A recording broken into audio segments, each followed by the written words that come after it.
Good afternoon, Rochester Memorial students and families. Mr. Medeiros here with another Medeiros Minute this week. This Medeiros Minute, boys and girls, will highlight our student building orientation part 2. We're going to go through a PowerPoint presentation that shows, as we mentioned last time, some slides that will give you a little bit of insight into what recess is going to look like, give you a little bit of insight of what drop-off and pickup is going to look like, both out back where our parent drop-off and pickup is, and out front here where our bus loop is. Just a couple of important informational topics for parents and guardians. We have an additional Chromebook pickup scheduled coming up this Tuesday, September 15th, from 4 to 7 p.m. out back in our back parent drop-off and pickup loop. I would like to thank our tech team, Mr. Simmons, Mr. Hood, and Ms. Wheeler for all their work today in helping Mr. West hand out those Chromebooks today to all the families that came. It was definitely a successful event. We had quite a few Chromebooks distributed. I want to say somewhere around 80% of Chromebooks that were supposed to go home for all students in grades 2 through 6 did make it in to parents and guardians' hands, so those students will have them. And again, we look forward to offering an additional pickup day on Tuesday, September 15th from 4 to 7 p.m. Again, pickup location for those devices are out back in our parent drop-off and pickup loop. Okay. So boys and girls, at this time, I'm going to share my screen so that we can get right into our PowerPoint presentation to get through our part 2 of our student orientation here. So as I share my screen and we present our PowerPoint here, as I mentioned, here's our part 2 of our student building orientation. So first thing, boys and girls, we want to announce that unfortunately, our playground structures have been closed. So as we see here on these photos, this is our grade 1 through 6 in our kindergarten and Project Grow playgrounds. And Mr. Willett did a nice job of putting that closed sign up there, not just having the caution tape, but letting our community and all of our students and staff here know that our playgrounds are closed. We want to try to get those open for you as soon as possible. We obviously want to make sure that you're safe. And right now, the guidelines and guidance speak to playground structures needing to be wiped down after each recess shift. And with 6 recess shifts this year, that is going to be a very difficult task. So, but no worries. Again, this is just wanted to prepare you and show you that our playground structures will be closed. But as I mentioned, no worries, as we have some options for everyone at recess. So one of the options is this next slide here. So in this slide, you're going to see a walking track that Mr. Willett, Mr. Woodward, and I worked on creating for you. So this walking track is on the grass area of our recess grounds, as you can see, right behind the basketball hoops and the blacktop there, and right next to where the playground structure is. So those cones are actually set up. You can't really tell they're in the photo, but those cones are set up in one giant square where students are going to be able to walk the track. Very similar to what we did in our Fitness Fun Day. That's the track area where we have the Fitness Fun Day staff set up our Boostathon walking track in that same area. So each day at recess, you can walk with a friend, obviously maintaining social distancing and having your mask on in a safe way. There'll be staff there to help you to ensure that you're distancing and the masks stay on. And you'll be able to walk that track and talk to a friend and be able to socialize out at recess as well. Also, boys and girls, we will have some stations. So you'll see stations along the blacktop. Those stations might be a hula hoop station. There might be a jump rope station or a skip it station. Just a couple of protocol things that we'll go over and we'll model what those stations will look like. And what I mean by that is we'll show you that, for example, if I want to participate in the walking track and then I want to transition over to a hula hoop station, I can do so by checking in with the staff first. If all hula hoops are taken at that time, then there'll be a line that'll form similar to what we used to do with the Chloe Whirl. We'll have a line form, and that staff member will, after a certain amount of time, swap out students. But before you can grab that hula hoop will be wiped down by either the student or the staff member and given sufficient time before you pick it up and start using it. Obviously, if we go to the jump rope or skip it area or the hula hoop area and that station is open and available, you'll be assigned a hula hoop. The staff member will point to you which hula hoop you can go to, and you can pick that hula hoop up, that jump rope, or that skip it and continue to play. One other area that will be open, our soccer field will be open. We know that soccer is a sport that's being allowed this fall. So we are going to open soccer in our field with restrictions and with guidance. So there will be no headers, similar to the guidance that's out there around soccer now, and no hands, even for our goaltenders. So it'll be a creative, adapting way to play soccer this year at RMS. So we'll be able to play. The ball will be out there, but everything with our feet, no headers, no hands, even for our goaltenders. And again, we'll model all this and we'll go through it on the first couple of days of school so that everybody knows what the rules are and what we're expecting when we head outside. The next slide here, boys and girls, show the area that we normally, when the whistle blows, some of our grade levels, most of them actually line up here in the spot. I know sometimes our grade 4, 5, or 6 students may line up in the other at the other door near the playground structure. At this time, we're going to have all grade levels line up here in this location. And as you can see, Mr. Ouellette has marked off with white dots, red dots, and blue dots, a little over 6 feet apart. Those are about 6 feet, 6 inches apart. That'll start off as our lunchbox parking lot. So as we come out the exterior doors there that we always do for recess, we will drop our lunchbox per class in our class lane on one of the dots, and then we will go play the activity. We'll either play soccer, we'll go on the walking track, or we will participate in one of the stations, whether that's hula hoop, jump rope, skip it. And as the year goes on, we'll have multiple stations there. That's all. This area is also going to serve a second purpose, which is our recess lineup. We hear that whistle blow. We come back to this location. We line up where our lunchbox is, and we stand on those dots to ensure that we're 6 feet apart, because we know each dot is marked at a little over 6 feet apart per dot. Boys and girls, I wanted to show you this because you're also going to see this in a couple of different locations out at our recess grounds. So there's 2 more areas like this that have dots squared off. There are 12 dots in each location, and they're over 6 feet apart. And the 2 of them are, one is near the garden, and one is in the blacktop area that's walking towards the K playground.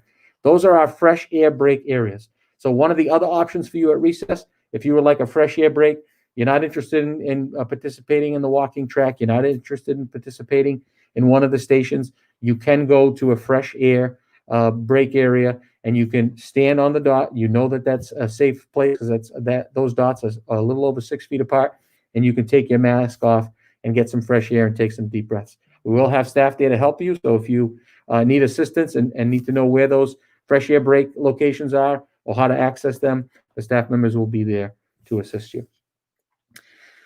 Boys and girls, the next thing we want to discuss is our drop-off and pickup. So this map here is a map Mr. West created, and we showed it yesterday evening as part of our question and answer session with our parents and guardians.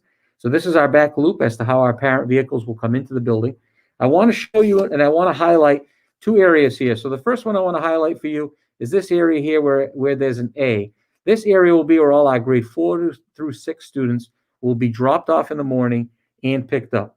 So in drop-off time, we're going to ask that you are in your parent vehicle, you say bye to your parents or guardians or grandparents, whoever is bringing you to school, and we exit that vehicle in a timely fashion so that we can close those doors and the vehicles and the traffic can continue to flow, especially for those families who have a second child to drop off at the B loop.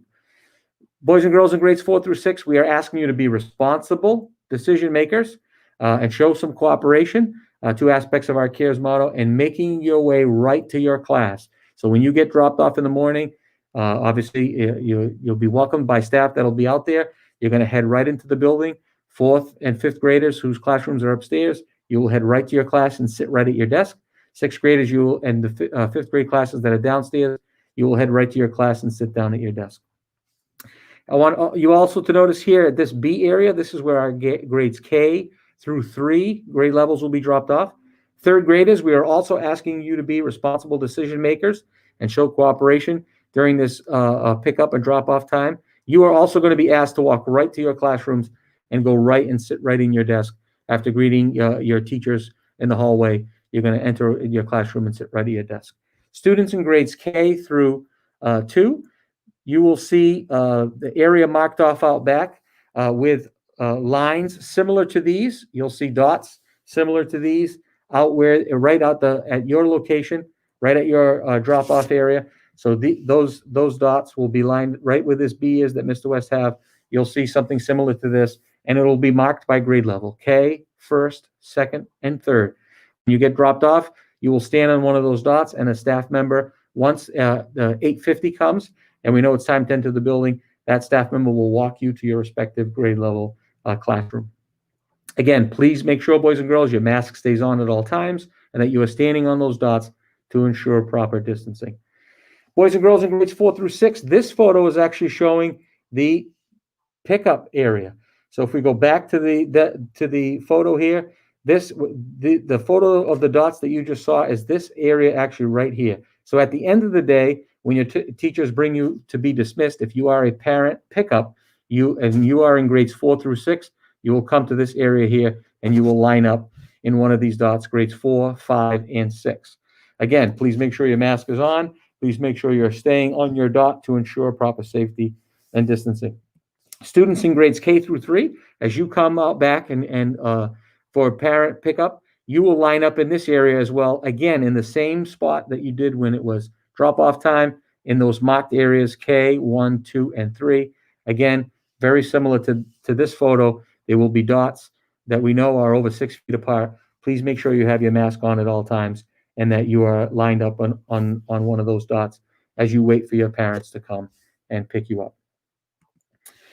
So that is the end of our photo show, but I know we still want to speak to our bus pickup and drop off. So bus pickup and drop off is going to work very similarly to what we just saw there for parent pickup and drop off.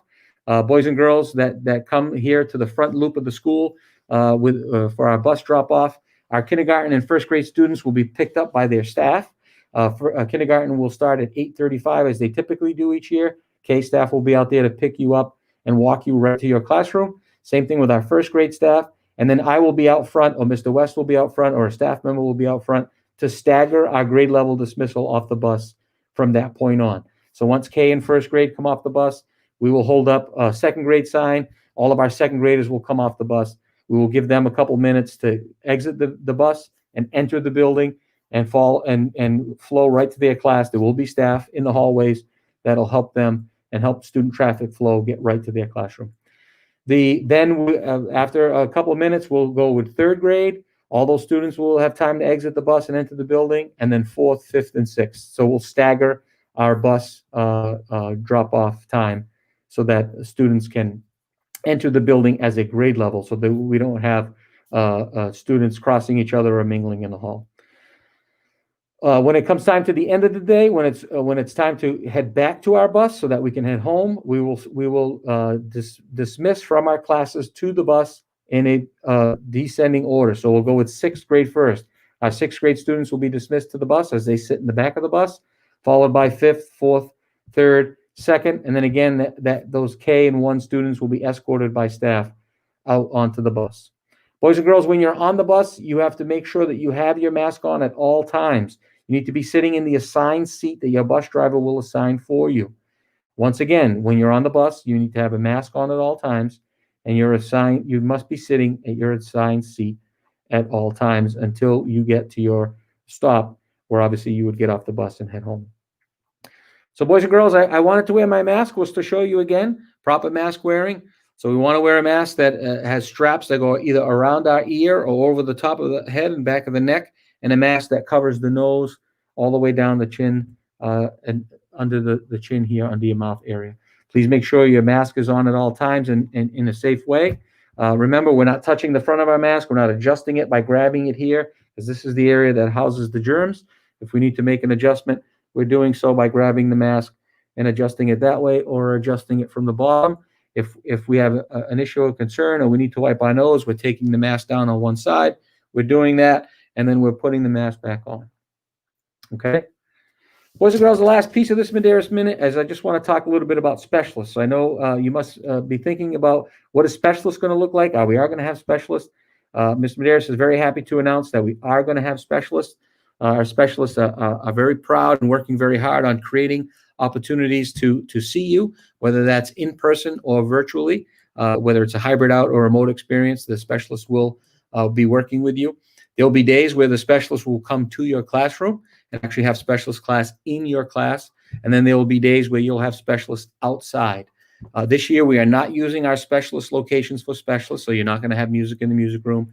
You're not going to have library in the library media center. You're not going to have art in the art room. There will be days, especially at the beginning of the school year here, when weather is in our favor, where specialists will be outside, and your teacher will let you know that, and the specialists will let us know that. And there might even be days that we announce that in the morning, where specialists will take place. I know that, for example, right now, some of our specialists already have the areas marked off. I know Mr. Woodward is going to be working outdoors the days that he can, right at the area in the back lot here where the 2 basketball hoops are and the well house. I know Miss Audette and Miss Williamson have spoken about working with students right outside of the music room and the band room. And I know Miss Smith has many different ideas of working with kids in the grass area where we just saw the walking track is, and then obviously our courtyard areas are available for Miss Smith and Miss Solauer and all our specialists to use. So boys and girls, we will have specialists. We're very excited about that. We know how important that is for you. And specialists will either be in your classroom or, again, in times of good weather, outdoors for specialists in the chances that we can do that. So boys and girls, as I mentioned before, we're very excited to welcome you all back to the building. The staff is working very hard in preparing their classrooms and preparing the different areas in the building for your return. We're really looking forward to have you all here and have you bring your energy and smile and passion to our building, as we know you do every day. We can't wait to see you. I hope everyone has a fabulous weekend. Get outside, enjoy the great weather, and spend some quality time with family and friends. And once again, remember to always take care of yourself, take care of others, and take care of your environment. Have a great weekend, everyone.